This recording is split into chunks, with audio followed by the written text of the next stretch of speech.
दुनिया भर में जल संकट के खबरों के बीच ये कहा जाने लगा है कि तीसरा विश्व युद्ध पानी को लेकर होगा। ग्लेशियर तेजी से पिघल रहे हैं और पहाड़ नदियां तेजी से सूख रही हैं। जहां पानी भी है वहां भी नदियां प्रदूषित हो चुकी हैं।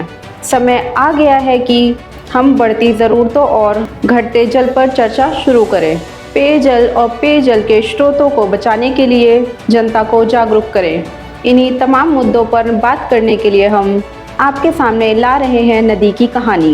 इस श्रृंखला की आज की कड़ी में बात चंद्रमा पुत्री चंद्रा और सूर्य पुत्र भागा के प्रेम से उपजी हिमाचल की एक नदी जो सोहनी महिवाल और हीर रांझा के अमर प्रेम की है। गवाह इस नदी से जुड़ी है 3 दुखांत अमर प्रेम कहानियाँ। रोचक, मनोरंजक और ज्ञानवर्धक कहानियों के प्लेटफॉर्म हिमाचल बिजनेस पर आपका स्वागत है। नमस्कार, मैं आपकी दोस्त ज्योति मौर्य। चंद्रमा पुत्री चंद्रा सूर्य का पुत्र भागा के प्रेम से उपजी हिमाचल प्रदेश की एक नदी जो आगे जाकर सोहनी महिवाल और हीर रांझा के अमर प्रेम की गवाह बनती है। 3 दुखांत अमर प्रेम कहानियाँ इस नदी से जुड़ी हैं। इस नदी का इतिहास बेहद रोचक है। बारालाचा दर्रे से 2 अलग अलग दिशाओं से निकलने वाली चंद्रा नदी और भागा नदी जब तांदी नामक स्थान पर मिलती है तो चंद्रभागा नदी बनती है।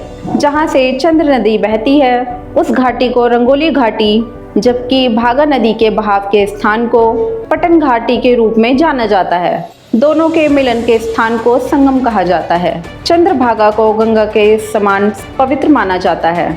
अभी भी लोग नदी की पवित्रता के कारण यहाँ अस्थियां बहाते हैं। चंबा जिले में पहुँचते ही चंद्रभागा नदी चिनाब का नाम ले लेती है। नदी बनकर प्रेम पाने की पौराणिक कथा। हिमालय में चंद्रभागा नदी के बारे में बड़ी ही रोचक पौराणिक प्रेम कथा सुनाई जाती है। चंद्र नदी को चंद्रमा की पुत्री और भागा नदी को सूर्य का पुत्र माना जाता है। कहा जाता है कि किसी कारणवश दोनों के एक होने में अड़चनें आईं तो प्रेम की वजह से इन्होंने अपना मिलन नदी के रूप में एक होकर किया। एक तरफ से चंद्र नदी आती है तो दूसरी तरफ से भागा नदी। तांदी नामक स्थल पे ये दोनों एक रूप हो जाती हैं और एक बड़ी नदी का रूप ले लेती हैं। तांदी में इनके मिलन को चंद्रभागा के रूप में देखा जाता है। लाहौर स्पीति जिले में बहती चंद्रभागा नदी का सौंदर्य और बहाव अनोखा और अनूठा है। ऐसा प्रतीत होता है कि कोई प्रेमी युगल मिलकर अटखेलियां कर रहा हो। नदी में डूबे एक दूजे में समाये सोहनी महिवाल। पंजाब में प्रचलित सोहनी महिवाल की अमर प्रेम कथा में चिनाब नदी 2 प्रेमियों के डूबकर एक हो जाने के प्रसंग का गवाह है। पंजाब में चिनाब नदी के तट पे बसे तुला कुम्हार परिवार की बेटी सोहनी और मुगल व्यापारी के बेटे महिवाल की प्रेम कहानी में अपने प्रियतम से मिलने सोहनी मिट्टी के घड़े से तैरती हुई चिनाब के एक किनारे से दूसरे किनारे पर पहुंचती थी। साजिश से उसका पक्का घड़ा बदलकर कच्चा घड़ा रख दिया गया, पर प्रिय से मिलने की ललक में सोहनी कच्चा घड़ा लेकर चिनाब में कूद गई और नदी में डूब गई। सोहनी का मुर्दा जिस्म महिवाल के पैरों से टकराया तो वह भी चिनाब की लहरों में गुम हो गया और मरकर भी दोनों एक हो गए थे। इन प्रेमियों के यादगार के तौर पर बने स्मारक को मुसलमान मजार और हिंदू समाधि कहते हैं। हीर रांझा की प्रेम कहानी का चिनाब कनेक्शन। कहानी का कालखंड तब का है जब भारत और पाकिस्तान एक देश हुआ करता था। तब चिनाब नदी के किनारे तख्त हजारा गांव में रांझा जनजाति के जाट परिवार में पैदा हुआ। रांझा परिवार का सबसे छोटा बेटा था। उसके बड़े 3 भाई थे जो खेती का काम करते थे। भाइयों के गृह कलेश के कारण रांझा ने घर छोड़ दिया और हीर के गांव जंग जा पहुंचा। पहली नज़र में ही रांझा को हीर से प्यार हो गया तो हीर भी रांझा पर मर मिटी। हीर ने रांझे को अपने पिता से कहकर गाय भैंस चराने के काम पर लगवा दिया। दोनों की मोहब्बत परवान चढ़ने लगी तो हीर के चाचा कैदों ने हीर के परिजनों को यह बता दी। माता पिता ने हीर का विवाह सेदाखेड़ा से कर दिया।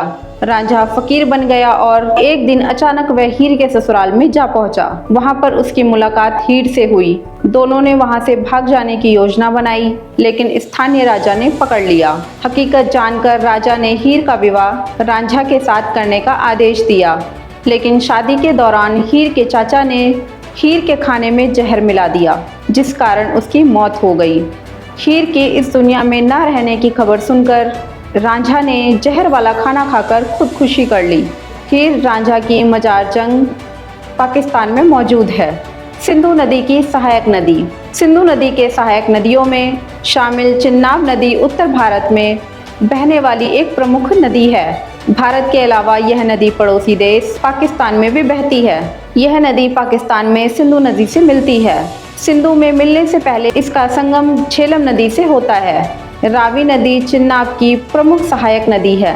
महाभारत, श्रीमद् भागवत, विष्णु पुराण जैसे पवित्र ग्रंथों में उल्लिखित चिनाब नदी उत्तर भारत की एक प्राचीन और ऐतिहासिक नदी है, जिसे प्राचीन काल में असीनकनी नाम से जाना जाता है। चिन्नाब पर दुनिया का सबसे ऊंचा आर्च ब्रिज कटरा बनिहाल रेलखंड के बीच चिन्नाब नदी पर बना रेल पुल विश्व के सबसे ऊंचे पुलों में शामिल है, जो कि भारत का सबसे बड़ा रेलवे प्रोजेक्ट होने के साथ ही दुनिया का सबसे ऊंचा आर्च ब्रिज है। इस पुल की ऊंचाई विश्व प्रसिद्ध एफियल टावर और कुतुब मीनार से भी काफ़ी अधिक है।